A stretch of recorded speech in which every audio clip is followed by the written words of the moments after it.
Welcome back to the IE427 garage, everybody.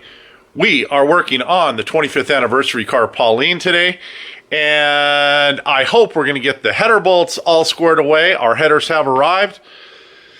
I hope to get the last of the fat mat, the heat and sound mat installed in the car, and who knows what else. Stick around.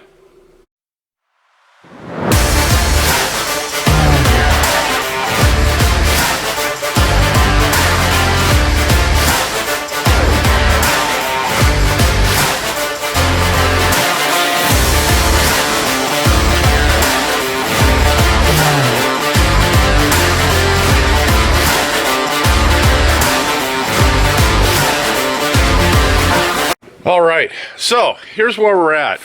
We had an original set of Coyote Headers that had been sent with the 25th anniversary car that arrived when the car arrived here.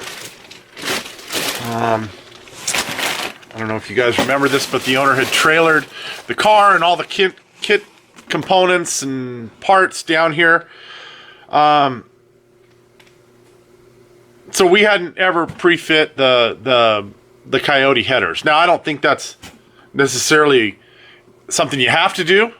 I'm hoping that Factory 5 has got a handle on the flange spacing for the bolts, because the newest set that we got from them seems to be perfect. But I will say that the first set that we had, the ones that were delivered with the 25th anniversary car, they wouldn't fit. As we would start bolting all the bolts in, either front to back or back to front, the spacing on the headers continued to get worse and worse, so that when we would get to the last 2 or 3 bolts, whether it be the front or the back, the holes wouldn't line up with the threaded holes inside the heads. So we put a call into Factory 5, and they were great about it. They got us another set out in about 2.5 weeks, which I think is outstanding considering some of the supply chain issues that a lot of the automotive industry is still going through. So these are our original headers right here. Now I did, because I don't necessarily think the fiber gaskets are better than the multi-layer steel gaskets that we got in the first box of headers. I did not use the header gaskets that came with the second set of headers. I used the original. They were a multi-layer steel set, and I think long term they're going to be better, and so that's what I used. But what we had done in an attempt to get these to, was it this one? I'm trying to see. I drilled one of them. I don't think it was this one. Okay. I think it was this one. So in an attempt to get these to fit, we actually started drilling the holes out bigger, thinking that we might get just the small amount of spacing that we were going to need in order to get them to line up. Because if we started from here, by the time we got to about here, the bolts were offset so that we couldn't get them to go in. So there's nothing wrong with these headers other than the fact that we just ran out of space. Now, I did not check the diameter of the holes in the new ones versus the holes in these right here to see if possibly the holes in the new ones were just bigger. Regardless, we got them bolted up. And I'm going to take you over to the passenger side of the car. The headers are bolted in, and we managed to get them all in place, and we managed to get all the Stage 8 hardware in place. So basically what I did when we got the new set of headers, I did not have the locking hardware. So I just used the bolts that came with the headers from Factory 5. And I wanted to make sure that I could get the outer 2 most bolts in. So I took the top and the bottom of the front and the top and the bottom of the back, made sure I could get those to go in on both sides of the car. As you know, on the driver's side, it is a bear to get to those back ones. Luckily on the lift, if you get the car up in the air enough, you can reach up inside there and you can get those 2 in. The hardest bolt is actually the second one in on the top And I don't know if I'm going to be able to get the locking hardware, the little flapper doodle thingy that goes on there to keep it from spinning. But if I can't get it on just that one bolt, I'm not going to be too concerned, because if the headers were ever going to have to come back off, you would probably not be able to get to that hardware to get it out of there. So we'll see. If I can get it on and off without too much complication, I'll put it on. If not, I'm just going to leave it. But I also got the driver's side in, and I got a couple of the locking tabs on. Of course, I just did the easiest one. This was last night before I went in for the evening. But so those are on, but all the bolts are in and tight. Precautionary tip for all you guys out there: these are aluminum cylinder heads. These are stainless steel bolts. Even if you're using just the stock steel bolts that Factory 5 gives you, that's those right there. Put some anti-seize on those. Or some thread locker. Thread locker will act as anti-seize because it coats the outside of the bolt. I just have better luck, especially with the locking hardware, putting a little bit of anti-seize on the threads of the bolts. That way, if you ever have to take the bolts out in the future, you'll be able to get them off. So the headers are in.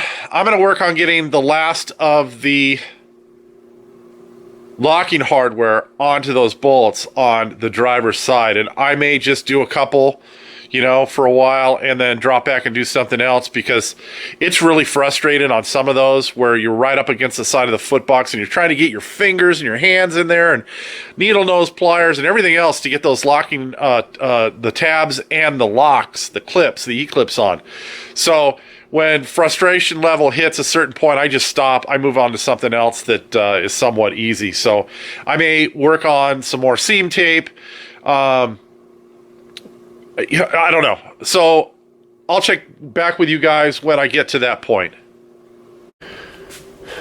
All right, everybody. I was getting to my frustration level maximum point, and so I dropped back.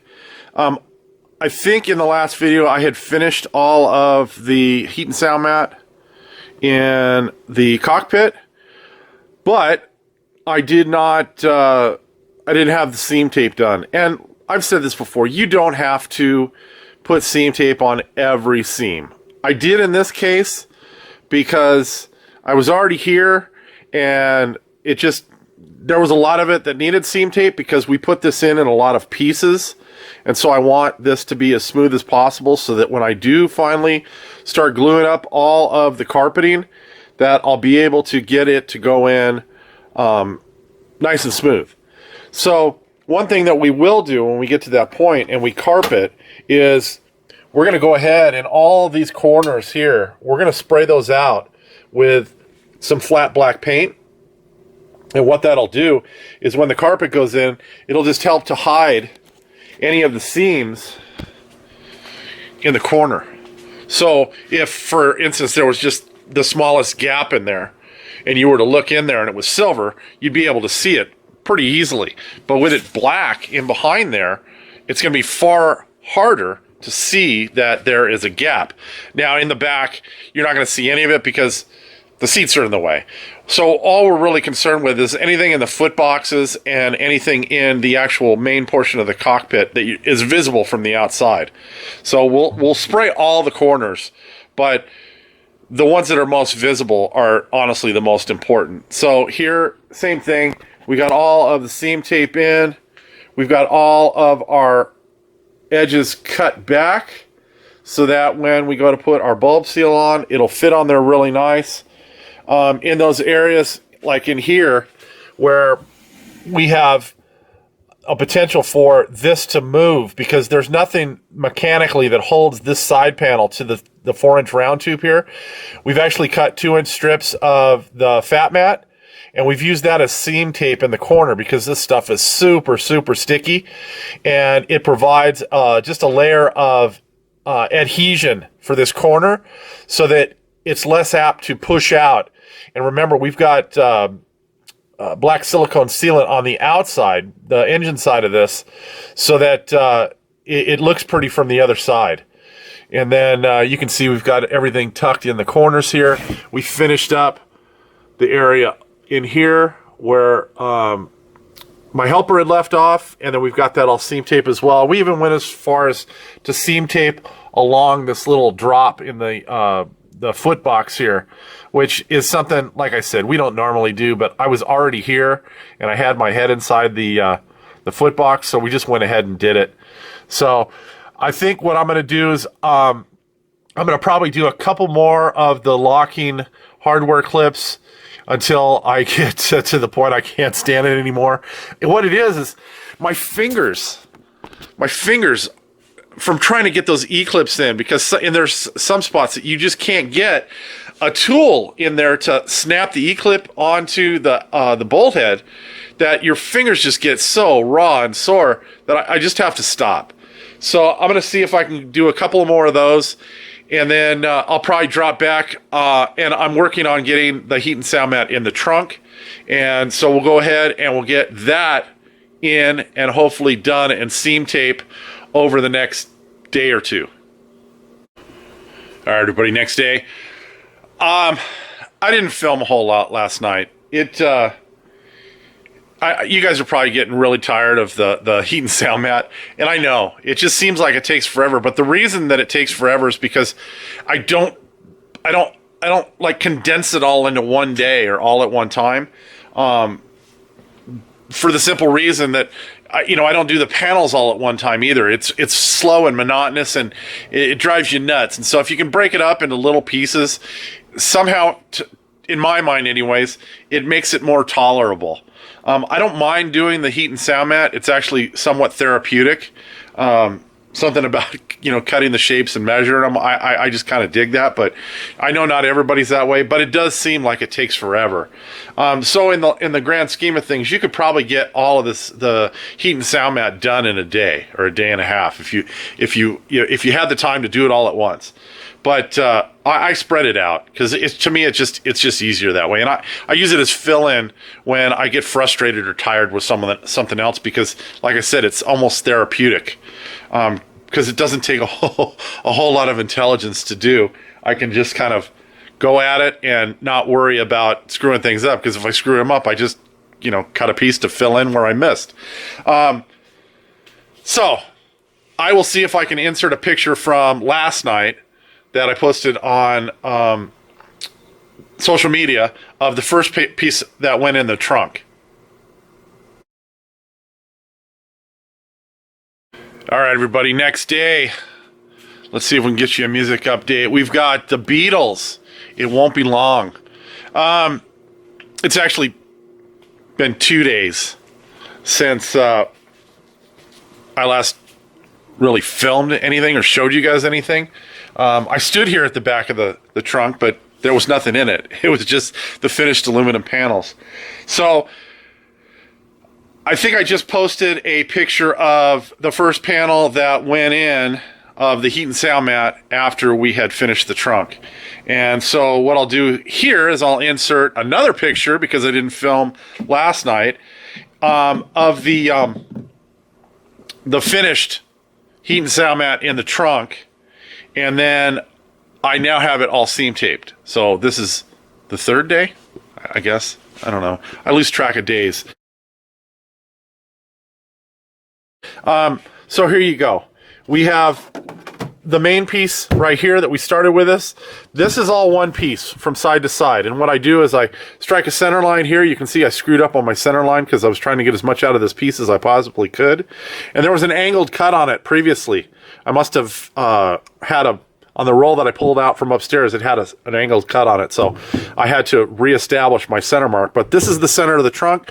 I work from there out. And so when I'm cutting and measuring, everything comes off the center line, and therefore you can get it tucked pretty close to the side of the trunk when you cut your heat and sound mat. Let's see if I can get it up there. There you go. And then it's just a matter of making your cutouts for the shock tower, for any grommets you may have, the roll bars, etc. And so that piece went in like that. The next piece, and let's see if I can get the lift to go down without too much trouble here. The next piece was the pieces that went in front of the roll bar stubs. So all these pieces in here, and I put it in multiple pieces. Let's see if I can grab a flashlight. So all these pieces in here, I put in pieces. All these pieces in here, I put in pieces. I guess that makes sense. So there's a seam here, there's a seam here, there's a seam here, and the same thing over on the other side. We do have another grommet over there, and so that went in with a couple of pieces as well, rather than just one big strip. But the center portion went in a piece that I think was about, so this piece here was about 5 inches by 18 inches across. So that was the last, big piece on this upper deck portion of the trunk. And then I started doing the same thing back here. The fat mat is 18 inches across, or 18 inches wide. So I cut a piece for here. This piece comes down and wraps under. Same thing here. This piece goes to about here. You can see the seam tape, and it wraps under here. That's just so we get a good wrap right here. And then I just put it in pieces, working around the gas tank strap. One thing I want to let you guys know, make sure that you mark and cut out for your bumpers. And before, if you're doing a drop trunk, before you get carried away, like right here, you can see I haven't cut the heat and sound mat out, but you can see the divot that I've just created by pushing on it. What I did there is I actually took a 1/2-inch drill bit from this side, made an indent on the aluminum, and then took a 3/16 bit and sent it through as a pilot hole. And then I used an 1.125" hole saw from this side to drill this hole. And that'll enable you to get to your bumper bolt for this side. And so we'll cut this out. It'll get carpeted. The hole in the carpeting will be made when the carpet panel goes in. And then I'll use a 3/4 inch electrical knockout seal to cover that hole. And that part of it will all be finished up. So the last thing I did here, of course, after seam taping, was to cut along the edge here so that we have a place for our bulb seal to rest. Now, every piece of heat and sound mat that we're going to put in for now is in. So anything you see that still does not have heat and sound mat is actually going to get a piece cut of the heat and sound mat and covered with carpet before we put it in. So we'll actually glue the carpet to the heat and sound mat before we install it, and then we'll just peel the backing on the heat and sound mat and stick it all in at one time. So all of these panels that you see on the side there, the back there, and inside here will all get heat and sound mat with carpeting already affixed to them. All right, so I am still working on getting all of the locking hardware on the driver's side header bolts. I'm going to keep working on those, and hopefully I'll have something to show you here in a little while. I think I've got 4 of them left. So it's been difficult. Let's just leave it at that. It hasn't been fun. There's just no room in there for, this size hand next to the headers inside those foot boxes. So I'll bring you back when, hopefully, I'm done with all of that hardware. All right, I'm going to turn off the fan. I feel like I've been neglecting you guys. No music updates. The Beatles, I Want to Hold Your Hand.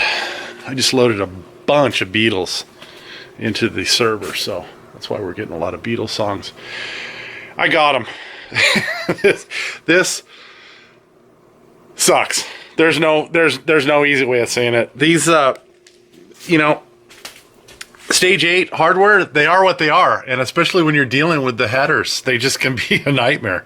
So I'm going to see if I can get the camera kind of pointed up in that direction. I've got the light up in there. So basically, this bolt right up in here is just the hardest one. These weren't too bad. I actually got this one over here in from the side of the car. I got this one, and this one in from the top. Sorry, the bottom. Sorry, the microphone is ringing down here.